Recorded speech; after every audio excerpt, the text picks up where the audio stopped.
मोनिका को खाने में कुछ न मिले, बस मैगी मिल जाए, ऐसा ही उसका स्वभाव था। मोनिका को मैगी खाना पसंद नहीं, बहुत पसंद था। डेली एक टाइम तो वो रसोई में मैगी बना ही लेती थी।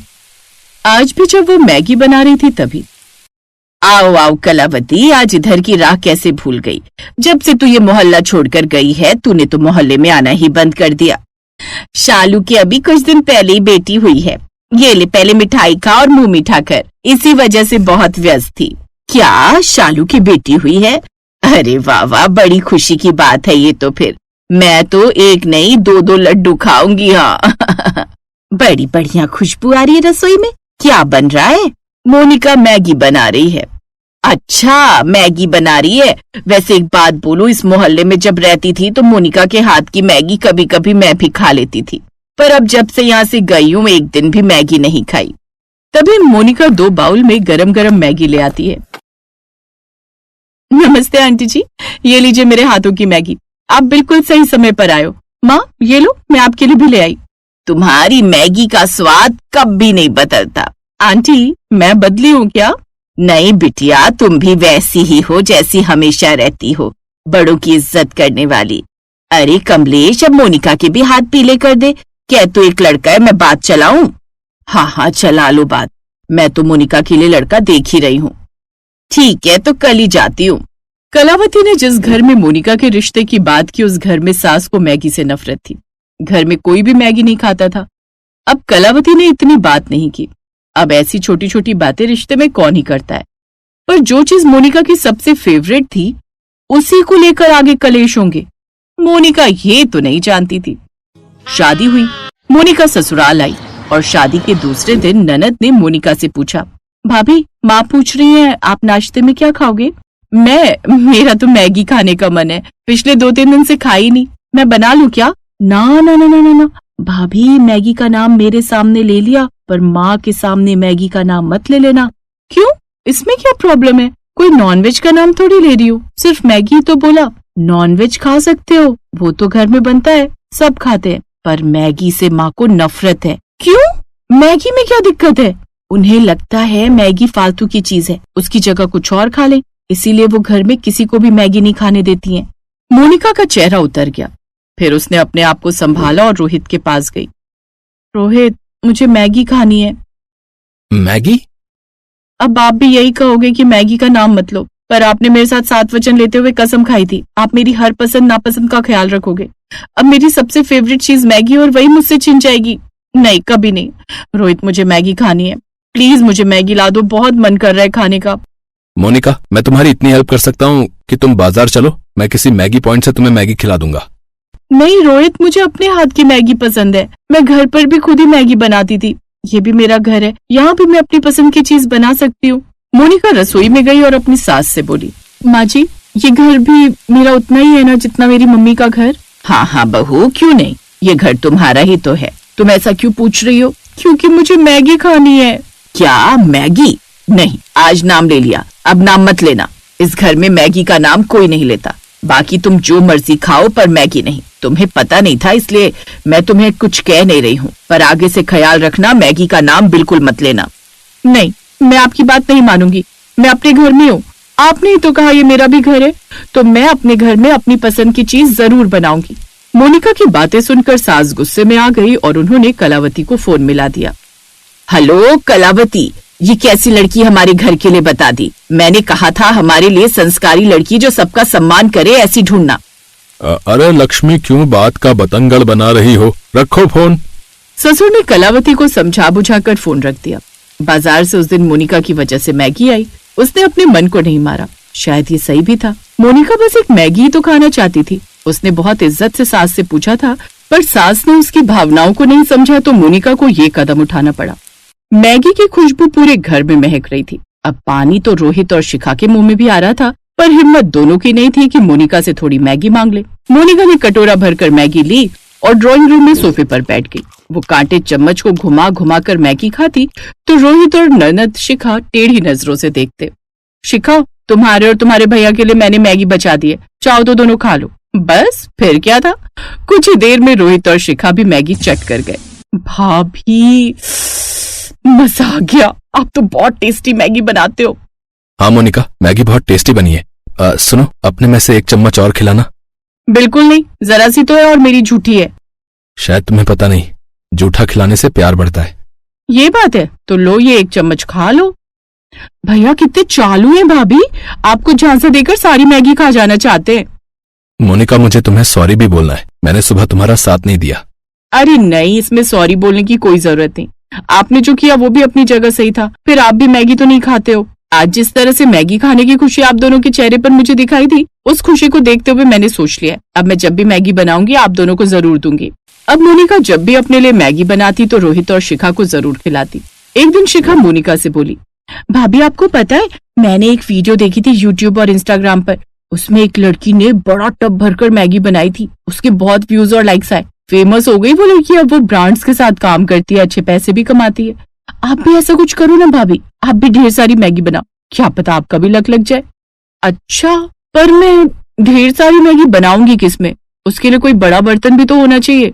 तभी मोनिका की नजर रसोई में रखे अनाज के बड़े ड्रम पर गई। शिखा, अगर मैं उस ड्रम में मैगी बनाऊं तो कैसा रहेगा? बहुत बढ़िया आइडिया है भाभी, मैं आपकी पूरी वीडियो शूट कर दूंगी। बस फिर क्या था, मोनिका ने ढेर सारे मैगी के पैकेट मंगवाए, आंगन में आग की व्यवस्था की और बड़े से ड्रम में मैगी बनाने लगी। सास को पता था मोनिका मानने वाली नहीं।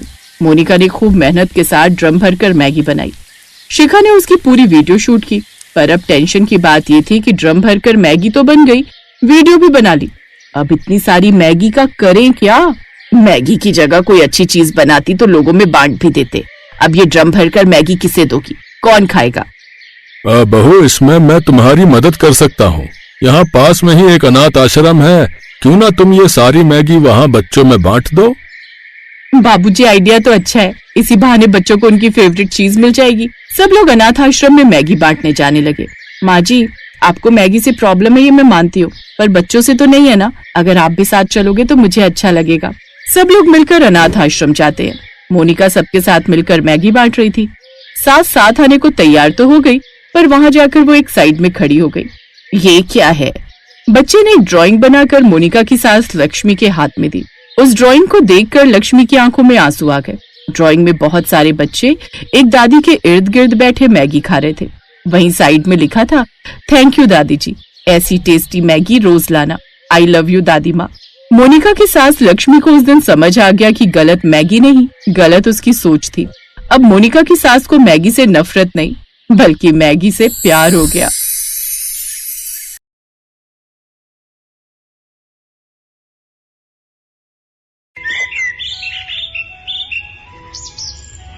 सुलेखा की शादी के 2 दिन बीत गए हैं। नया ससुराल उसे अच्छा लगने लगा है। इन 2 दिनों में उससे सभी ने प्यार से बात की है और उसका पति सुरेश तो उसके प्यार में दीवाना है। सुलेखा सपनों की जिंदगी जी रही है, लेकिन रात को उसका पति उससे कहता है, सुलेखा, आज 2 दिन हो गए हैं हमारी शादी को, तुमने अभी तक रसोई में कदम ही नहीं रखा। वो जी, नया नया घर है ना, इसीलिए सब कुछ समझने में थोड़ा समय लग रहा है। मैं बहुत जल्दी रसोई में जाऊंगी, आप चिंता मत कीजिए।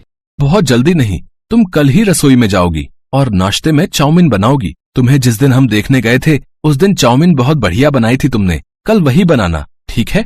ये सुनकर सुलेखा घबरा गई। वो मन ही मन सोचने लगी, अरे अब क्या बोलूं इन्हें क्या पता कि मुझे खाना बनाना ही नहीं आता। सुलेखा उसी दिन के बारे में सोचने लगी। असल में उसने खाना बनाना कभी सीखा ही नहीं था, लेकिन उसकी माँ ने उससे कहा, आज तुझे देखने लड़के वाले आ रहे हैं।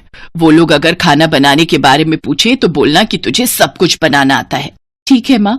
सुलेखा सज धज कर लड़के वालों के सामने बैठ गई। सुलेखा की माँ ने रेस्टोरेंट से खाना मंगाकर उनके सामने रख दिया। तब बिमला ने कहा, अरे बाप रे, इतना सारा खाना। हाँ जी, सब कुछ मेरी बेटी ने अपने हाथों से बनाया है, खाकर देखिए। रेस्टोरेंट का चाउमीन बहुत अच्छा था। चाउमीन खाकर सभी सुलेखा की बहुत तारीफ करने लगे। वाह, चाउमीन तो बहुत स्वादिष्ट है, मुझे चाउमीन बहुत पसंद है। हाँ बेटा, अब तुझे हर रोज चाउमीन खाने को मिलेगा, बस एक बार ये शादी हो जाए। और शादी हो भी गई। अब सुरेश चाउमीन खाने के लिए जिद करने लगा। अगले दिन सुबह सुलेखा नींद से उठी और उसकी जेठानी ने उससे कहा, सुलेखा जल्दी से रसोई में जाओ और हमारे लिए चाउमीन बना कर लाओ, देवर जी कब से इंतजार कर रहे हैं। हाँ सुलेखा, जल्दी से चाउमीन बनाओ, पेट में चूहे दौड़ रहे हैं। सुलेखा पूरी तरह से घबरा गई। वो रसोई में चली गई और अपनी माँ को कॉल लगाया। क्या बात है बेटी, सुबह सुबह कॉल क्यों किया? सब कुछ ठीक तो है ना? नहीं माँ, गड़बड़ हो गई। ये लोग मुझे चाउमीन बनाने को कह रहे हैं। आपने उस दिन झूठ क्यों बोला था? झूठ नहीं बोलती तो तेरी शादी कैसे होती? तुझे खाना बनाना नहीं आता है, इस वजह से वो लोग तुझे कभी नहीं अपनाते। अब तो मैं भुगत रही हूँ ना माँ, अब मैं चाउमीन कैसे बनाऊँ, आप ही बताइए। बहुत आसान है बेटी, पहले पैकेट से चाउमीन को निकाल कर पानी में उबाल ले, उसके बाद सब्जियों को तेल में फ्राई कर ले, उसके बाद। तभी वहाँ सुलेखा की सास आ गई। सुलेखा को फोन काट देना पड़ा। क्या बहू, चाउमीन बना रही हो ना? बनाओ बनाओ, मेरे मुंह में पानी आ गया है। क्या जबरदस्त चाउमीन बनाई थी तुमने उस दिन। धन्यवाद माँ जी, लेकिन क्या तुम्हें कुछ मदद चाहिए क्या? नहीं नहीं, मदद की जरूरत नहीं है, मैं कर लूंगी। ठीक है बहू, अब जल्दी से बनाओ। ये कहकर बिमला चली गई। सुलेखा ने फोन की ओर देखा, फोन की बैटरी खत्म हो गई थी। अरे यार, ये भी कोई टाइम है बैटरी खत्म होने का। माँ ने क्या कहा था? चाउमीन को पानी में उबालना पड़ेगा। हाँ, मैं वही करती हूँ। सुलेखा के पसीने छूटने लगे, लेकिन सुलेखा ने हार नहीं मानी। उसने पैकेट से चाउमीन निकाली और उबलते हुए पानी में डाल दी। जब तक चाउमीन उबल रही है मैं सब्जी काट लेती हूँ, गाजर, बीन्स और प्याज। हाँ, इतना तो पता ही है मुझे। सुलेखा गाजर काटने के लिए तैयार हो गई। उसने एक हाथ में गाजर को पकड़ा और एक हाथ में चाकू को पकड़ा। वो जैसे ही गाजर को काटने गई, वैसे ही गाजर उसके हाथ से फिसलकर बर्तनों से टकरा गई। सारे बर्तन नीचे गिर गए। बर्तन गिरने की आवाज से बिमला और सावित्री वहां आ गई। क्या हुआ बहू, क्या हुआ? बर्तन कैसे गिर गए? तू ठीक तो है ना सुलेखा? हाँ दीदी, ठीक हूँ। वो माँ जी, बर्तन में हाथ लग गया था। आप चिंता मत कीजिए, आप लोग जाइए, मैं चाउमीन बनाकर लाती हूँ। बिमला और सावित्री चली गई। सुलेखा बहुत मुश्किल से गाजर काटने लगी। गाजर को उसने मोटा मोटा करके काट लिया। उसके बाद उसने उसी तरीके से बीन्स भी काट लिया। लेकिन उसके बाद जब वो प्याज काटने लगी, तब उसके तोते उड़ गए। प्याज काटने की वजह से उसकी आंखें जलने लगी। उसकी आंखों से आंसू गिरने लगे। ये क्या हो रहा है मेरे साथ? इससे अच्छा तो मैं शादी से पहले खाना बनाना सीख लेती। मुझे घर जाना है, माँ मुझे ले चलो। लेकिन अब रो के क्या फायदा? शादी तो हो गई है ना, काम तो करना ही होगा, खाना भी बनाना ही होगा। यही सब सोचकर सुलेखा फिर से चाउमीन बनाने में लग गई। प्याज काटने के बाद उसका ध्यान उबलते हुए चाउमीन पर गया। इतनी देर से उसने चाउमीन पर ध्यान ही नहीं दिया था। उसने देखा वो चाउमीन ज्यादा पक गया है। अरे ये क्या, ये चाउमीन तो चाउमीन जैसा रहा ही नहीं, ये तो खीर जैसा लग रहा है। हे भगवान, मैं किसी काम की नहीं हूँ, मेरा क्या होगा? तभी बाहर से सुरेश चिल्लाया, सुलेखा, और कितनी देर लगेगी? मुझे काम पर भी जाना है। लाती हूँ, बस 5 मिनट दीजिए। सुलेखा ने जैसे तैसे उसी ज्यादा पके हुए चाउमीन में सब्जियों को मिला दिया और उन्हें बिना कोई तेल मसाले के तेल में तल दिया। उससे जो चीज बनी उसे देखकर सुलेखा को ही उल्टी आ गई। ये तो दिखने में बिल्कुल गोबर जैसा है। हे प्रभु, आज मुझे बचा लो। चाउमीन लेकर सुलेखा रसोई से बाहर आई और खाने की टेबल पर रख दी। उसके दिल की धड़कन बढ़ गई। अरे वाह, क्या चाउमीन बनाई है तुमने? हाँ बहू, दिखने में तो बहुत सुंदर है, पता नहीं खाने में कितनी स्वादिष्ट होगी। चलिए माँ जी, शुरू करते हैं। तीनों चाउमीन खाने लगे। सुलेखा के दिल की धड़कन तेज हो गई। कैसी बनी है चाउमीन? बहुत स्वादिष्ट, तुम भी खाओ। रुक जाओ, मैं तुम्हें अपने हाथों से खिला देता हूँ। सुरेश ने अपने हाथों से सुलेखा को चाउमीन खिला दी और वो चाउमीन मुंह में जाते ही सुलेखा को नानी याद आ गई। उसने अपने मुंह से चाउमीन को थूक दिया। थू थू थू थू, ये तो बकवास है। कैसे खा रहे हो आप लोग? मुझे माफ कर दीजिए, मुझे चाउमीन बनानी नहीं आती, मुझे कुछ भी बनाना नहीं आता। माँ ने उस दिन झूठ बोला था ताकि मेरी शादी हो जाए, मुझे माफ कर दीजिए। अब तीनों हंस पड़े। हमें पता है बहू कि तुम्हें खाना बनाना नहीं आता है। क्या पता है? लेकिन कैसे पता चला? उस दिन तुम्हारे मायके से लौटते वक्त हमने डिनर के लिए एक रेस्टोरेंट से चाउमीन ले ली थी। खाने के बाद हमें बिल्कुल वैसा ही टेस्ट आया। तब हमें पता चला कि तुम्हें खाना बनाना नहीं आता है। तो फिर आपने मुझसे शादी क्यों की? बहू, खाना बनाना जरूरी होता है, लेकिन उसे शादी से पहले ही सीखना पड़ेगा, ये किसने कहा? शादी के बाद भी सीखा जा सकता है। तुम हमें बहुत पसंद आई थी सुलेखा, इसलिए हमने शादी के लिए हाँ बोल दिया था। आप लोग कितने अच्छे हो, मैं आज से ही खाना बनाना सीखूंगी। चलो सुलेखा, मैं तुम्हें सिखाऊंगी। सावित्री सुलेखा को खाना बनाना सिखाने लगी। कुछ ही दिनों में सुलेखा खाना बनाने में माहिर हो गई। सभी उससे बहुत प्यार करने लगे। वो बहुत स्वादिष्ट चाउमीन बनाने लगी और खुशी खुशी सबके साथ रहने लगी।